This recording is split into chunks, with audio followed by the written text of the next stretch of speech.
a nosso podcast da Logon, né, Paty? Bom, hoje a gente está com a Maria Augusta e a gente vai trazer a vertente da autonomia feminina, que é um espaço de conquista, uma das vertentes do nosso podcast, e a gente vai falar sobre motivação e autoconhecimento. E aí, Guta, se apresente na fila do polo. Bom, meu nome é Maria Augusta, eu sou fisioterapeuta, sou formada há 15 anos e eu trabalhei por 12 anos em terapia intensiva e em um momento assim da minha vida, as terapias complementares elas entraram no meu caminho como um processo de tratamento mesmo. E a partir desse ponto, muita coisa fez sentido para mim, sabe? Na minha vida, na minha família, no meu contexto social. E de paciente, eu virei profissional, atuo na área e busco ajudar quem chega até mim. Muito bem. Muito obrigada. Bem-vinda. Bom, o nosso objetivo hoje é falar das mulheres, né? Em comemoração também ao Dia das Mulheres e trazer essa mulher de uma forma mais holística, né? Falar da importância da saúde física, da saúde mental, das questões sociais que perpassam, né, a existência e que às vezes dificultam mesmo a vida de nós mulheres, né? Seja individualmente ou seja coletivamente, né? E a gente propôs algumas soluções aqui do que a gente já experimentou, do que você vê no consultório, que a gente pode trazer para quem estiver escutando, né? E hoje a gente acredita muito que o autoconhecimento ele é um caminho importante e significativo que pode ser o meio, né, de alcançar essa questão da autonomia, de você ter um conhecimento melhor e da gente mudar mesmo a sociedade. E aí a gente vai falar um pouquinho nessa nossa conversa aqui, né? A gente sabe hoje em dia que tem muitas questões que influenciam na nossa saúde mental, né? Se a gente pegar, por exemplo, essa questão das mulheres terem mais sobrecarregadas com o trabalho no dia a dia, se a gente pegar as questões coletivas mesmo da nossa sociedade, de como a mulher hoje tem um posicionamento, a gente já avançou muito, óbvio, mas a gente ainda tem muito para caminhar, e isso impacta. E aí tem um post que a Tink Olga fez, que é muito legal, que ele fala sobre ter uma autonomia emocional, que significa se conhecer, poder fazer escolhas saudáveis, cultivar a autoconfiança, não ser refém das relações amorosas, sexuais, familiares, sociais, profissionais, ter um repertório para imaginar essa mudança da realidade. E como que a gente pode chegar nesse lugar do autoconhecimento, Volta? Então, eu acho que é um contexto muito amplo essa questão, né? Tanto do holístico quanto do autoconhecimento. A gente tem que entender que a gente não é só um corpo físico, né? Tem uma tríade, corpo, mente e espírito. E a parte do espírito não é entrando em nenhuma religião específica, né? É o contexto de que existem outros planos, outras dimensões que também atuam e influenciam, né? Em várias questões do nosso corpo mesmo. Então, assim, eu acho que existem contextos que deveriam ser olhados. A gente não entende muito bem por que algumas coisas despertam na gente e não no outro, né? Tem uma influência muito grande que eu gosto sempre de lembrar as pessoas, que é a epigenética. O que é? O ambiente em que a gente está, ele também influencia na leitura do nosso DNA, entende? Então, a forma como as coisas elas vão se manifestar no nosso corpo, elas têm muito a ver com isso também, o ambiente em que a gente vive. E muitas vezes a gente está no automático, a gente não entende como que essas coisas influenciam, né? E como essas coisas podem se manifestar como sintomas também, sintomas físicos. Uma coisa que eu explico sempre no consultório, que às vezes as pessoas elas ficam um pouco perdidas, é que quando a gente fala que uma causa pode ser emocional, ela não desvalida o sintoma físico, o sintoma é real. Quando o impacto, né, porque na minha forma de tratamento, de olhar, a raiz de um problema podem ser várias raízes, né? Física, emocional, traumático. E quando a gente chega numa questão emocional, dá um baque, assim, porque a pessoa fala assim, nossa, é coisa da minha cabeça. Isso não existe, mas não é. Quando a gente passa por uma vivência e o nosso corpo não consegue resolver aquilo naquele momento, aquilo cria uma memória, sabe? E o nosso corpo é extremamente inteligente. Ele é feito para sobreviver. Então ele se adapta na forma como ele pode para não passar por aquele evento novamente, sabe? E isso se manifesta na nossa leitura como um sintoma. Então, pra gente, um sintoma é uma forma de adaptação do corpo, uma forma de proteção do corpo, sabe? Só que muitas vezes, na cobrança do dia a dia, numa rotina puxada, a gente vai deixando, vai acumulando, vai levando, porque pode começar com uma coisa simples e pode chegar num ponto assim de uma depressão, de uma crise de ansiedade, de uma crise de pânico, né? E quando a gente vai entender a raiz, muitas vezes podem ser de eventos vividos pela gente, de um ambiente que a gente vive influenciando naquela manifestação, em questões que já vieram antes da gente, porque essas memórias elas vêm de forma genética, de forma epigenética. Então, assim, existem várias coisas influenciando. Às vezes, quando a gente está no meio de uma situação assim, mais conturbada, a gente acha que pra gente é mais difícil, que a gente não vai conseguir sair dela. A gente não enxerga, né, uma saída. Exatamente, a gente não enxerga uma saída para aquele momento. Então, assim, eu acho que o que falta a gente entender o que causou aquilo, sabe? Entender que às vezes, não estou falando que não deve ser utilizado, mas que existem outras formas para poder serem feitas junto com o tratamento medicamentoso. Existem várias abordagens que podem ser feitas, né, associadas, porque elas vão ajudar a você olhar o além, olhar que não, o que não, o que o medicamento às vezes ele trata de uma forma paliativa, entende? E que você não consegue a cura, você maqueia um pouco um processo, que ok, se for o que a pessoa precisa naquele momento para enxergar melhor, até mesmo uma saída, uma outra terapia, é extremamente válido, é o caminho que ela tem que seguir. Mas junto com isso, ela já pode procurar outras coisas, terapia, microfisioterapia, leitura biológica, né, que são as terapias que eu atendo, que eu posso falar com propriedade, e que a gente consegue entender o contexto amplo. Sabe? Não, exatamente. Não só aquela manifestação. E eu falo assim, eu já falei com os professores, com colegas, que meu sonho é que essas terapias chegassem ao acesso de todos.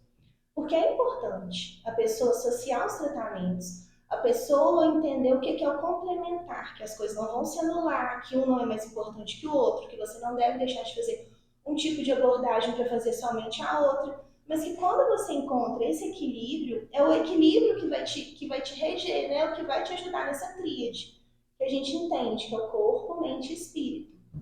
Então, eu acho que falta ainda um acesso maior a esse tipo de terapia, um acesso maior a esse tipo de cuidado, diminuir um pouco o preconceito. Às vezes a pessoa acha que passar por um tratamento desse vai estar validando ela com alguma questão psicológica grave, vai ser taxada, né, de alguma forma, rotulada. E então eu acho que falta a sensibilidade desse olhar, sabe? E tirar um pouco o ego também, entender de que as coisas são amplas, que a gente não tem o controle de tudo, que a gente não tem o domínio de tudo e que esse espaço aí tem que ser aberto, sabe? Então, o caminho que eu acredito, que eu acho, é esse. E hoje, pensando nesse contexto, né, da mulher, dentro do seu consultório, quantos por cento são mulheres hoje? 80%. Você acha que hoje a mulher tem menos preconceito em buscar essas novas terapias, muito novas mais visões, e isso pode estar contribuindo para que elas possam, né, estar melhores e se criarem, né, o autoconhecimento delas, né, daqui para frente? Eu acredito que sim. E é tão interessante, isso é tão importante, porque é muito curioso que é assim, chega, né, a mulher.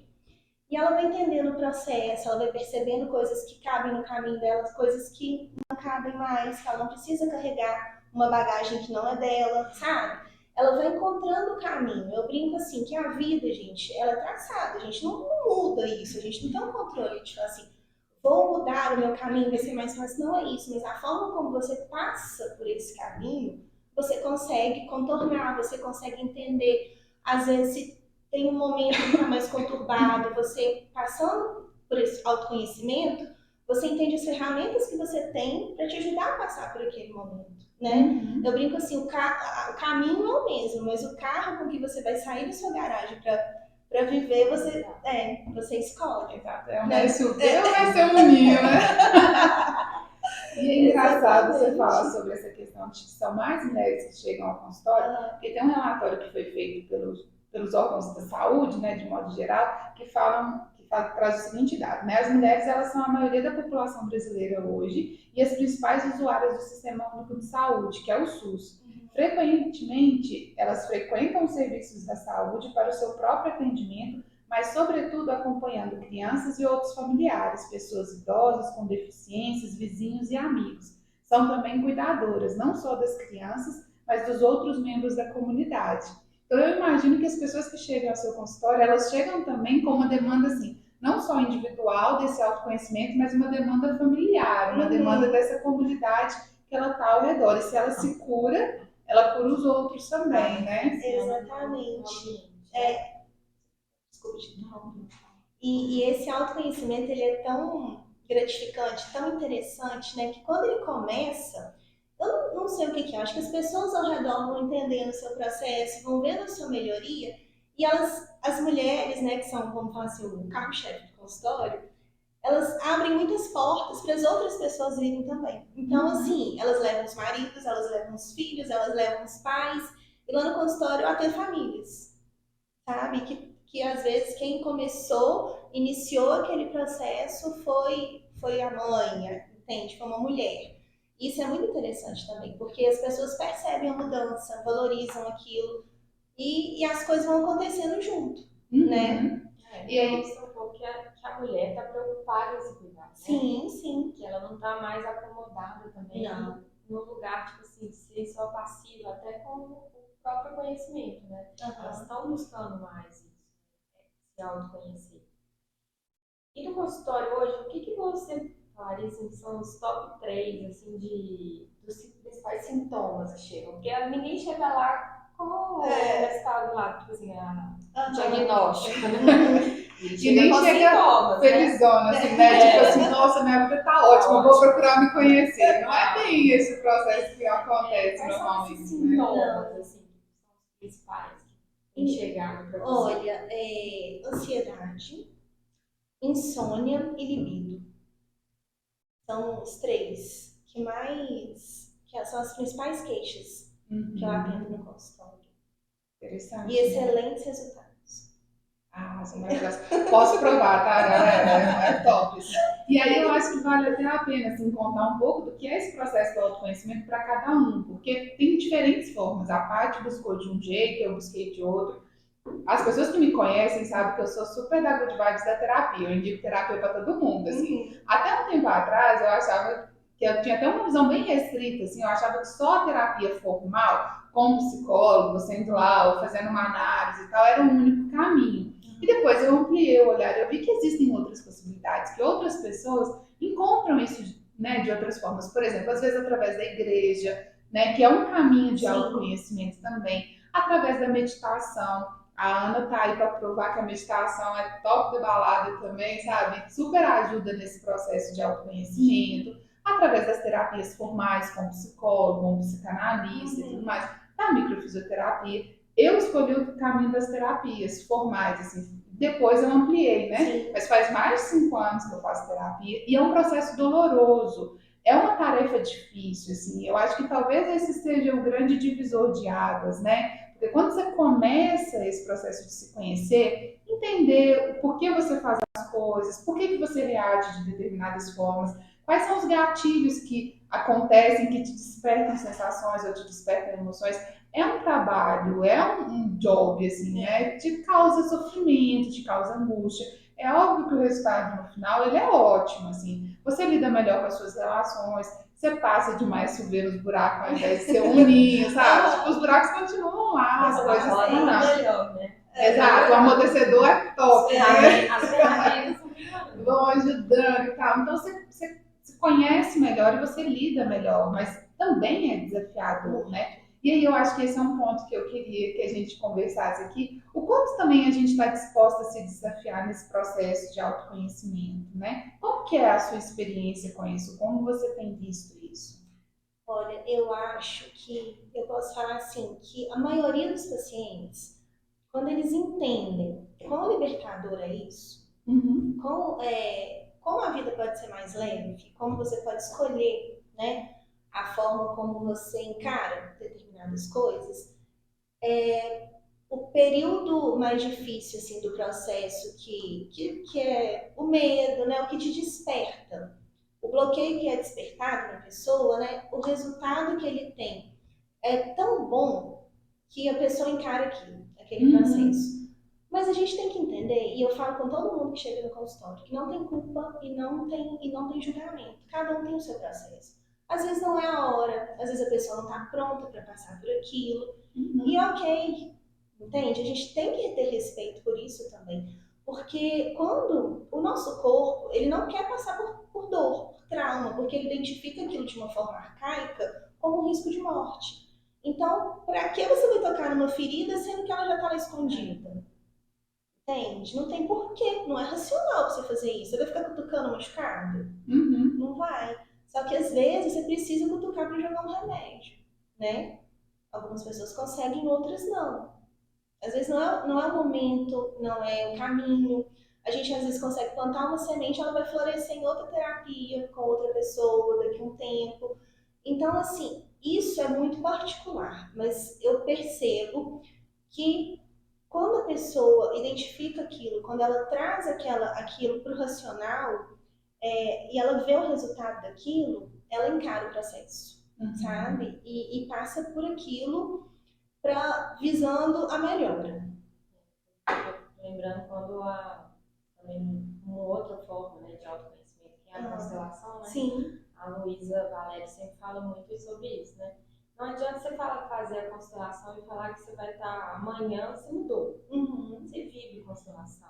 Pode ser que você vai conseguir lidar com isso em um mês, ok. Mas pode ser que você vai lidar com isso em 5 anos, porque é um processo individual, né? E cada um tem que saber o que dá conta para lidar. Exatamente. Quanto tempo você consegue lidar com aquele sintoma, com aquele problema.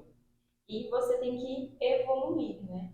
Você vai melhorando suas ferramentas, você vai botando sua rodinha melhorando um dia com ar-condicionado, pelo menos, e você vai tendo uma luz maior sobre aquilo. E você consegue lidar de várias formas, né? Em cima daquele problema, né? E aí eu acho muito importante a gente fazer um recorte aqui, que é o seguinte, a gente está falando hoje de um lugar muito privilegiado, de quem tem acesso a esse tipo de terapia, de quem tem a possibilidade de pensar sobre isso, de quem não está fazendo o dia a dia para sobreviver, literalmente, né, para cuidar assim, da família, né, da fome, da alimentação, de todas as coisas, e pode ter um caminho. A gente sabe também que existem muitas pessoas que hoje não conseguem ter acesso a esse tipo de terapia por N situações, sejam financeiras, sejam de tempo, de condição e de acesso também, que eu acho que é uma outra questão muito importante, né? E aí você consegue pensar, quando a gente começou a pensar sobre esse tema, eu fiquei, né, elaborando assim, quais são as ações coletivas que a gente poderia ter, que poderia trazer um caminho de autoconhecimento, um caminho de saúde mental para uma população em geral, assim. Hoje o SUS ele já abrange, né? Você tem terapias, por exemplo, formais, né, com psicólogos, mas ainda é um número muito pequeno, né? Talvez pensar nessas terapias holísticas dentro do SUS seja uma alternativa, né? Sim. Mas ao mesmo tempo existe um super preconceito, porque quando, por exemplo, trouxeram a questão da acupuntura e outras formas de terapia para dentro do SUS, houve um rebuliço aí, né? E todo mundo, né, naquela posição muito na defensiva que talvez não faça sentido. Como que você enxerga essas soluções coletivas para a gente poder trabalhar essa questão da saúde mental?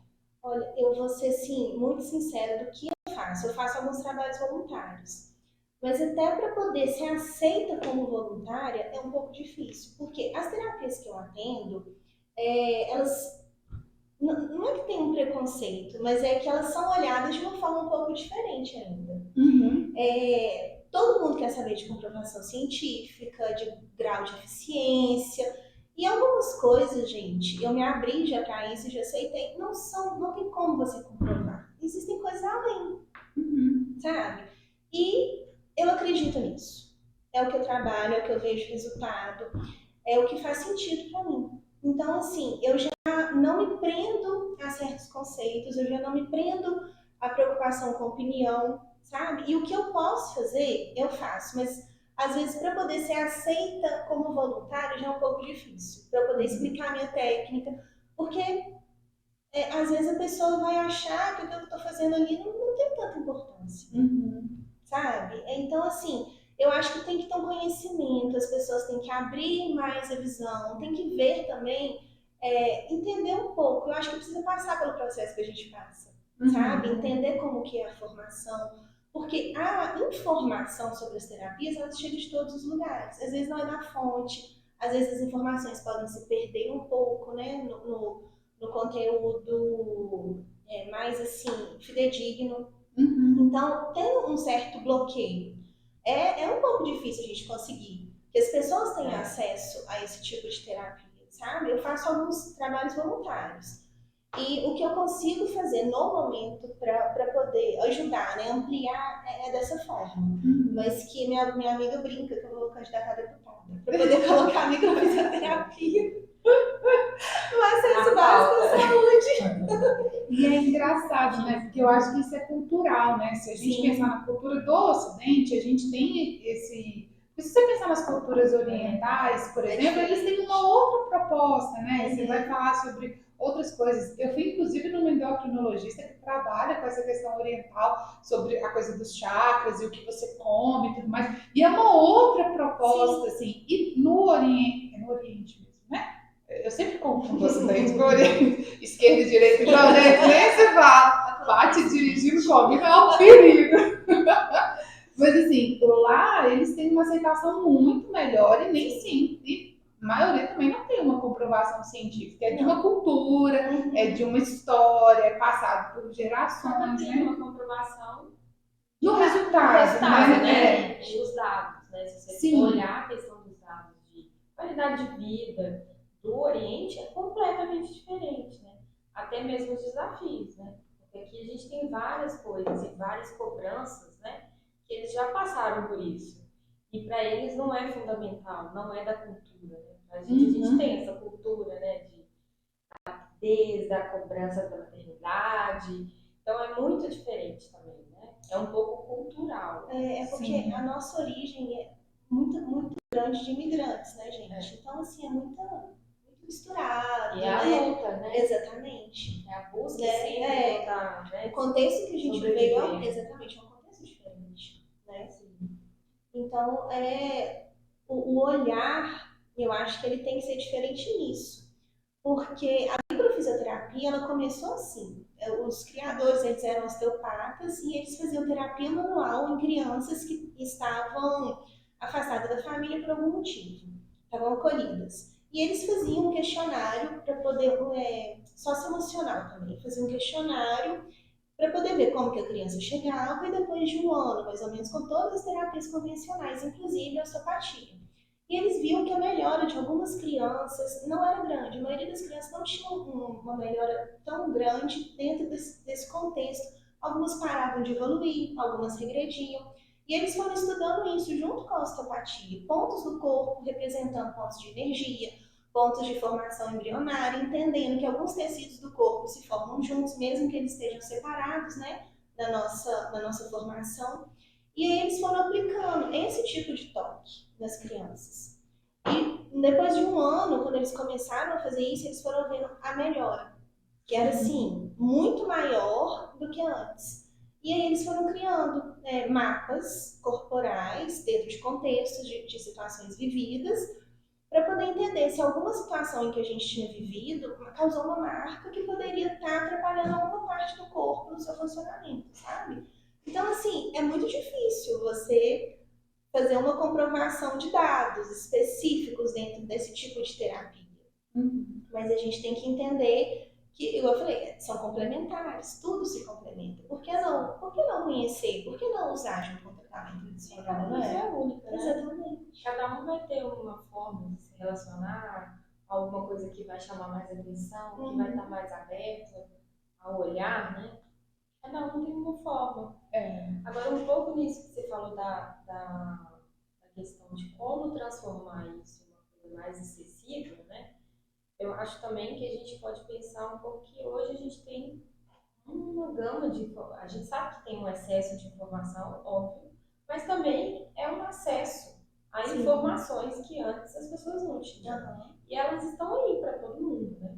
Então, acho que a gente também tem que ter um pouco da busca, sabe? Da pessoa querer buscar o seu conhecimento, onde ela quer buscar. As mídias sociais estão aí, os perfis estão aí para pelo menos começar a entender e conhecer, assim, deixa eu conhecer um pouco sobre a microfisioterapia, sobre a acupuntura, sobre reiki, terapia multidimensional, terapia normal, constelação. Tem tanta coisa hoje para a gente buscar e começar a conhecer para ver o que você se identifica, né? Que também é um pouco do querer. A gente sabe que tem a correria do dia a dia, né?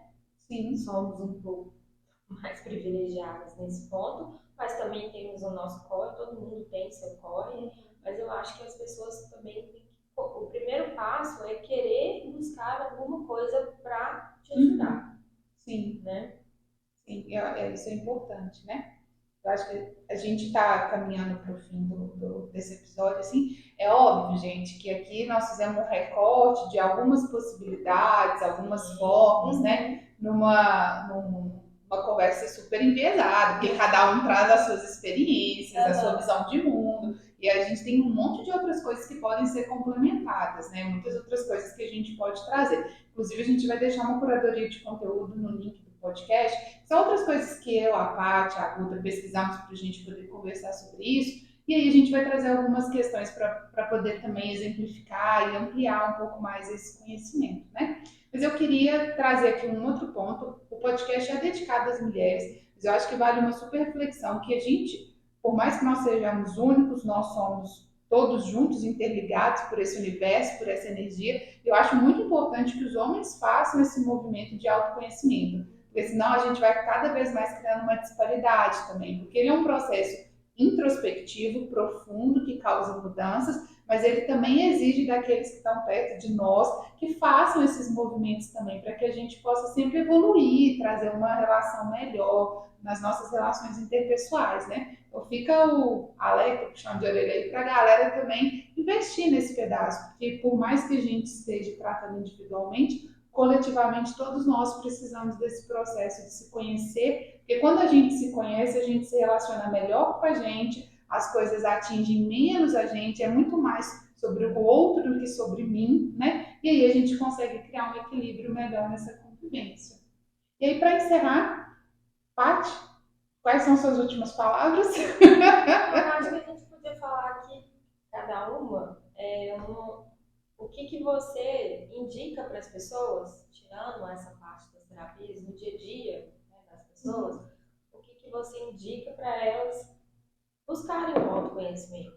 Qual que é uma forma que para você, fora a terapia, fora essas coisas complementares, assim, que são mais formais, né, de profissões e tudo, o que você faz no seu dia a dia e que te ajuda no autoconhecimento?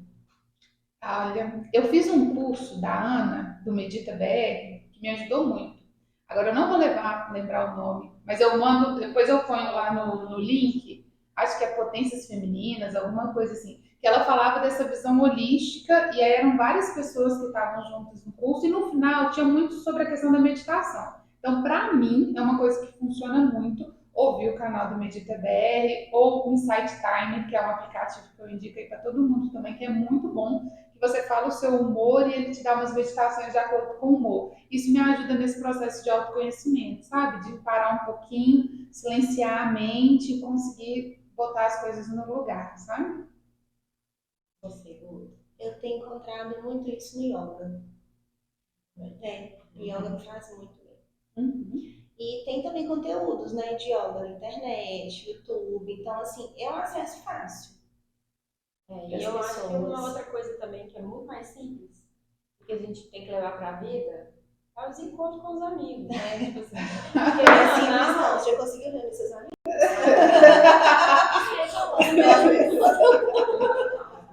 Foi difícil isso daí. E eu falo, né, que a gente tem uma turma de mulheres que a gente encontra e a gente conversa sobre várias dessas questões o tempo inteiro. Então, eu acho que a gente se autoajuda o tempo inteiro. Com certeza. E essas conversas são muito importantes, sabe? Não esquecer que você tem seus amigos para compartilhar seus desafios. Eu acho que essa é uma dica mais simples do dia a dia, que a gente às vezes da correria a gente esquece. Exatamente. Então, como diria a minha referência, Mamilos Podcast, gente, eu amo Mamilos. Temos um podcast. Temos um episódio. Muitíssimo obrigada. Guto, muito obrigada. Como é o arroba das suas redes sociais para o pessoal te achar? Maria Augusta Freitas. Muito bem. Sigam a Logão na rede social, obrigatório, hein, galera? E aí, sigam o nosso podcast também, tá? No Spotify, no Anchor e tá lá no nosso no link da bio também. Tá bom? Muitíssimo obrigada. Obrigada, pessoal. Obrigada. Até o próximo episódio. Exatamente. Beijos de luz. Gratidão, galera.